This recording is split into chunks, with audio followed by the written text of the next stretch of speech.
Welcome to the video. आज हम diabetes के सिलसिले में यानी ज़ियाबतीस के सिलसिले में सेकंड व्लॉग कर रहे हैं और आज हमारा जो टॉपिक है वो ये है कि डायबिटीज़ को आप कैसे पहचानेंगे।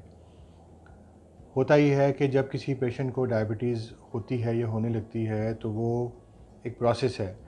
आपको कुछ अलामात शुरू हुई और आपने उनको अलामात को इनिशियली तो इग्नोर किया, जैसे फॉर एग्ज़ाम्पल थकन वगैरह, और काफ़ी दिन तक वो चलता रहता है और पेशेंट को ज़ाहिर है आम हालात में तो हर एक को ये नहीं महसूस होता कि जी मुझे जैसे फ़ौरन डायबिटीज़ होने लगी है। तो अल्टीमेटली क्या होता है कि वो काफ़ी टाइम लग जाता है पेशेंट को ये डायबिटीज़ की डायग्नोसिस होते होते।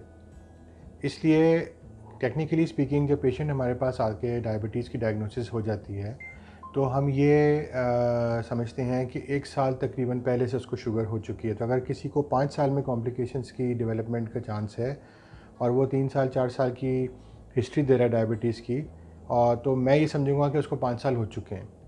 तो लिहाजा ये बहुत इंपॉर्टेंट है कि डायबिटीज़ को पहचाना जाए और डायग्नोस किया जाए। ये इंपॉर्टेंट काम है। अगर मैं डायबिटीज़ को पहचान लूँ तो मैं बर वक्त उसका इलाज शुरू कर सकता हूँ और ये मेरे लिए बहुत फ़ायदेमंद साबित हो सकता है। दूसरी अहम चीज़ ये है कि पेशेंट एक डिनाइल फेज़ में जाते हैं। मुझे कैसे ये चीज़ हो सकती है, ये जो सबसे बड़ी इंपॉर्टेंट चीज़ है। जब भी किसी को कोई बीमारी होती है तो सबसे पहले पेशेंट डिनाइल फेज़ में जाता है कि मुझे कैसे हो सकता है, मुझे ये नहीं हो सकता। Then they go on to check again, कहीं और चेक कराएंगे, किसी और डॉक्टर से मिलेंगे, दोस्तों यारों से बात करेंगे, नेट पे सर्च करेंगे। बहुत कुछ एक्टिविटी करने के बाद अल्टीमेटली जब वो कुछ वक्त गुजर जाता है और वो थॉट समझ में आ जाती है तो फिर पेशेंट को ख्याल होता है कि अच्छा अब ये मुझे हो गया है, नाउ अब मैं उसको कैसे डील करूँ। फिर वो एक अलग फेज़ है। तो इस सारे किस्से के अंदर ये बहुत इंपॉर्टेंट है कि आपको ये पता हो कि कौन कौन से सिम्टम्स हैं जिसकी बेस पे आपको डायबिटीज़ डायग्नोज करनी है। दूसरी बात कि इस पेंडेमिक के दौरान भी ये बहुत इंपॉर्टेंट है कि अगर आपको सिम्टम्स जो मैं बताने लगा हूँ वो अगर डेवलप होते हैं या आपको फ़ील होता है कि मेरे अंदर ये अलामात आ रही हैं तो आपको डॉक्टर से मिलना ज़रूरी है, बिकॉज़ के कुछ टेस्ट हैं जो कि ज़रूरी होने हैं। तो आपका डॉक्टर से मुआयना होना ज़रूरी है।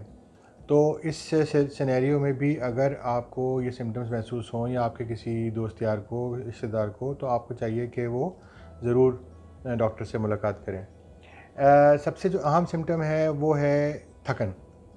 ओवर द डे सुबह से लेकर शाम तक बंदा एक्टिव होता है, अचानक शाम को थकन का एक एहसास शुरू हो जाता है। वज़न कम होना सबसे इम्पॉर्टेंट चीज़ है। बार बार पेशाब आना, रात को बार बार पेशाब के लिए उठना, थकन का एहसास होना, चक्कर आना, नज़र में तब्दीली, नज़र में ब्लरिंग होना, धुंधलापन और चक्कर आना, सर भारी होना।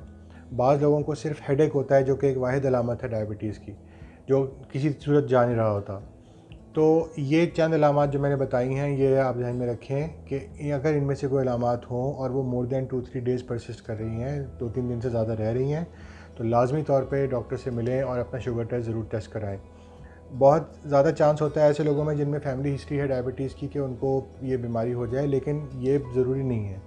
ये भी पॉसिबल है कि अगर आपके अंदर फैमिली हिस्ट्री नहीं है और आपको डायबिटीज़ हो गई तो अब आपके अंदर फैमिली हिस्ट्री है, क्योंकि बहुत सारे जेनेटिक इन्फ्लुएंसेस होते हैं, बहुत सारे एनवायरमेंटल इन्फ्लुएंसेस होते हैं जो कि हमारे माहौल के असरात हम पे आ रहे होते हैं, तो हमारे जीन्स में चेंजेस आती हैं और हमारे अंदर वो बीमारी पैदा हो सकती है। बाज़ औक़ात आर्जी तौर पे भी हो जाता है।